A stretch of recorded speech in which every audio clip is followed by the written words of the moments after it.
নমস্কার বন্ধুরা, অপর্ণাস কিচেনে আপনাদের সবাইকে স্বাগত। আজকে হাজির হয়ে গেছি আরও একটা নতুন রেসিপি নিয়ে, পাটিসাপটা।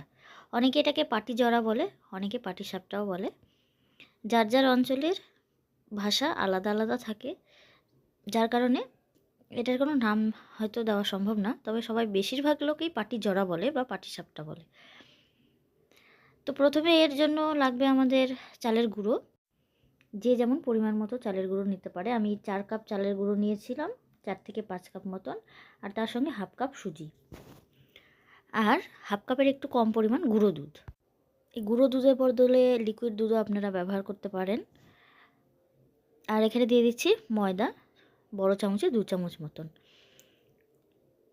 এটাকে কিন্তু খুব ভালো করে আপনাকে মাখিয়ে নিতে হবে।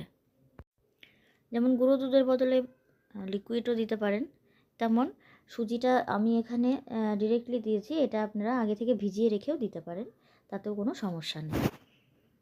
ভালো করে নেড়েচেড়ে নিয়ে দিয়ে দিলাম জল পরিমাণ মতন। তবে হ্যাঁ, এখানে আস্তে আস্তে জল দিয়ে প্রথমে আপনাকে একটা সুন্দর পাতলা ব্যাটার তৈরি করে নিতে হবে। জল একবারে দেবে না, তাহলে কিন্তু একেবারে পাতলা হয়ে যাবে। তবে এটা খুব কিন্তু ঘন হয় না, এটা একটু পাতলা পরিমাণেরই হয়। আমি একটু প্রবলেমে রয়েছি, যার কারণে আপনাদের সঙ্গে কোনো রকম রেসিপি শেয়ার করতে পারি না। তাই আজকে অনেক দিন বাদে আবার রেসিপি দিচ্ছি। আর আমি দোকান থেকে একটু ক্ষীর নিয়ে এসেছিলাম। আপনারা এটা বাড়িতেও ক্ষীরসা বানিয়ে নিতে পারেন, আবার দোকান থেকে কিনেও নিতে পারেন, তাতে কোনো প্রবলেম নেই। কিংবা নারকেলের ক্ষীরও কিন্তু আপনারা ব্যবহার করতে পারেন। আজকে আমি 2 রকমের আপনাদের সঙ্গে পাটিজড়ার রেসিপিটা শেয়ার করব। একটা নর্মাল প্লেন চিনি দিয়ে, আর একটা নলের গুড় দিয়ে। নলের গুড় দিয়েও কিন্তু খুব ভালো হয়, খেতেও টেস্টি। সেখানে যদি আপনি মনে করেন যে আপনি ক্ষীর ছাড়াই খাবেন, সেটাও খেতে পারেন। কিন্তু ক্ষীরের পরিমাণটা যে যেমন খুশি দেয়, আমি আমার মতন দিয়েছি। আপনারা কম বেশি নিজেদের ইচ্ছে মতো দিতে পারবেন, যত দেবেন ততই ভালো লাগে খেতে। তো আমি আমার পরিমাণ মতন ক্ষীর এখানে দিয়ে নিয়েছি।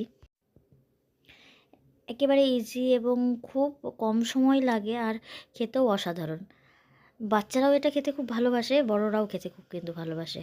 আপনারা সবাই হয়তো এই রেসিপিটা জানেন, তবুও আপনাদের সঙ্গে আরও একবার রেসিপিটা শেয়ার করছি। বেসিক্যালি এই পিঠেটা আমার খুবই পছন্দের একটা পিঠে, যার কারণে বানালাম। তো অনেক প্রবলেম থাকা সত্ত্বেও আপনাদের সঙ্গে শেয়ার করছি। আমি ভালোবাসি খেতে, আমি চাইছিলাম আমার বন্ধুরাও আমি কেমন করে বানাই রেসিপিটা তারাও দেখুক, যার কারণে আপনাদের সঙ্গে শেয়ার করছি। ভিডিওটা একা একা শ্যুট করছি, যার কারণে অসুবিধাও হচ্ছে, একবার ক্যামেরাটা ধরা, একবার রান্না করা। তো প্রবলেম হয়ে গেলে কিছু মনে করবেন না, একটু কষ্ট করে বুঝে নেবেন। কোনো রকম যদি আপনাদের এখানে কমেন্ট দেওয়ার থাকে, অবশ্যই ভালো খারাপ কমেন্ট অবশ্যই করবেন। আপনাদের কমেন্ট দেখে আমার খুব ভালো লাগে। আর ভালো লাগলে সব বন্ধুদের সাথে শেয়ার করবেন, বেশি বেশি করে শেয়ার করুন, যাতে আমার চ্যানেলটা একটু গ্রো করতে পারে।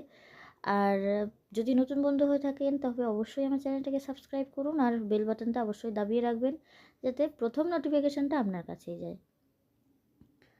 এবারে সেম একই রকম প্রসেসে, ওই যেই প্রসেসে আমি প্রথম ইয়েগুলো করেছিলাম, মানে পাটিজড়াগুলো করেছিলাম, পাটিসাপটাগুলো, সেই সেম প্রসেসেই, শুধু ওখানে চিনির বদলে গুড় ব্যবহার হবে।